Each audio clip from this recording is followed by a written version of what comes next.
Hey guys, welcome back. Thank you for watching. Ivan Blasquez here. We're going to be discussing the calorie conundrum between a low-fat and a low-carb diet. Essentially, what I find in the research up to this point in 2018 is that quality matters. Okay, the source of fats and carbs that are being used in these studies has not been ideal across the board in research, and I think this has kind of affected the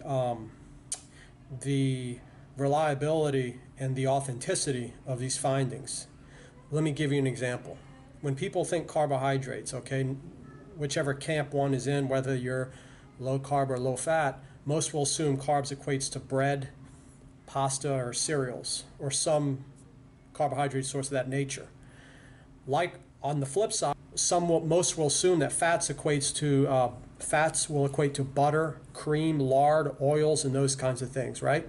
I think those are two poor quality sources, and these sources have actually been used in lots of studies, and findings have been interpreted based on these sources of carbs and fats, and I think that's inherently problematic on a lot of levels. Now, obviously, we can get some extrapolation from this, but ultimately we're not going to have as tight of practical findings, if you will, because we're left with what we have. And what we have isn't good quality. A lot of the studies, the quality control has not been good in regards to controlling the type of carbohydrate and the type of fat that's used. So the main point is this, guys, the actual source of carbs and fats that's in question, right? My ideal study would be a study that included a whole food plant-based carbohydrate source or nutritarian-based carbs, and my starch to fiber ratio, which is a metric used to scale or classify carbohydrate quality. And typically, higher fiber-based carbs also inherently lower in glycemic index and glycemic load. There are very few studies that have actually looked at these kinds of carbohydrates, and for those that have, they've found favorable results. So we really don't have a clear picture at this point in time. But my hope is more studies will investigate these kinds of carbohydrates. And many recent studies have, and as I've mentioned, they have found favorable results. And I'll list those studies and other studies in relation to this video in the video description. Now last, I'd like to close out with a graphical illustration.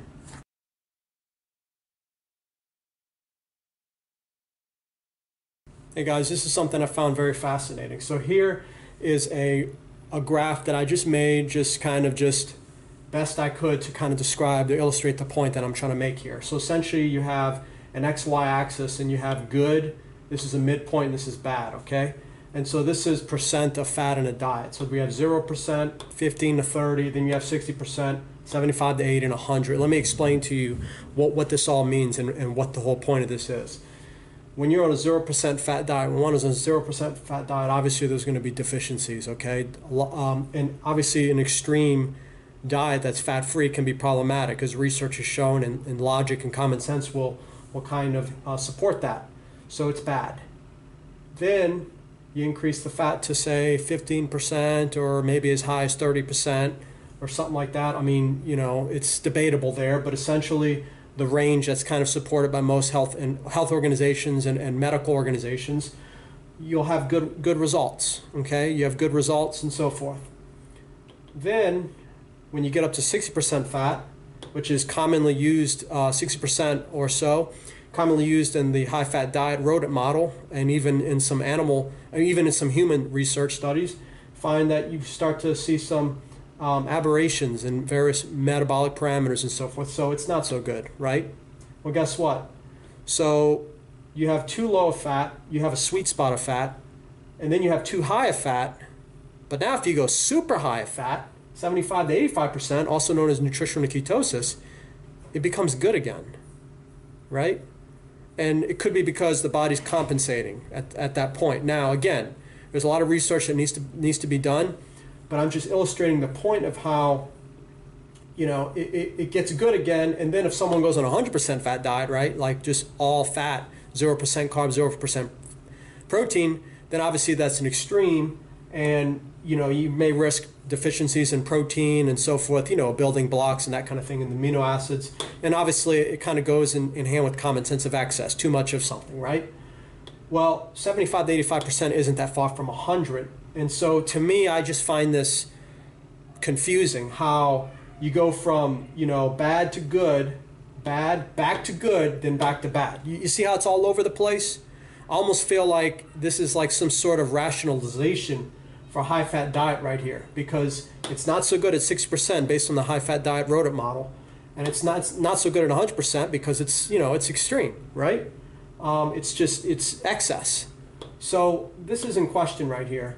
And also, most ketogenic diets are what? I think roughly 50 grams or less of carbs, something like that, to maintain ketosis or nutritional ketosis. And yet the argument's been made, well, carbohydrates are not essential, right? Well, if they're not essential, then why even bother with 50 grams or less? Why not just go 0 grams, right? Right? So that's something that I also found that's kind of fascinating. And, you know, another thing too, if one were to go to 0 grams carbs, that means that's a plant-free diet, if you think about it. See, a lot of times we get lost in the macros. As I was saying, we get lost in the macros when in reality, that's kind of a form of nutritionism, just looking at the macros at face value and not actually looking at the foods, as I mentioned earlier in this video. When we say low fat or low carb, you know, what does that really mean specifically? Like, we need to have a picture of the foods attached to those terms. That way we can delineate and differentiate whether it's actually favorable or not.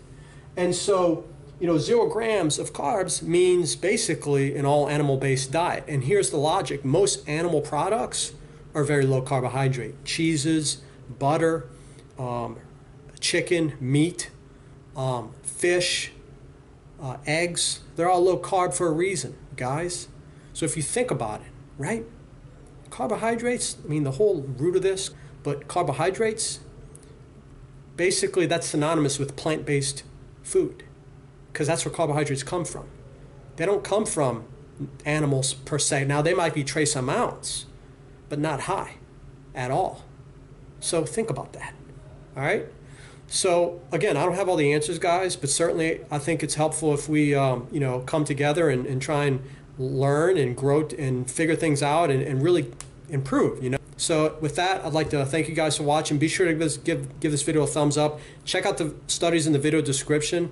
And also thank you guys for your time and for watching. Tune in next time.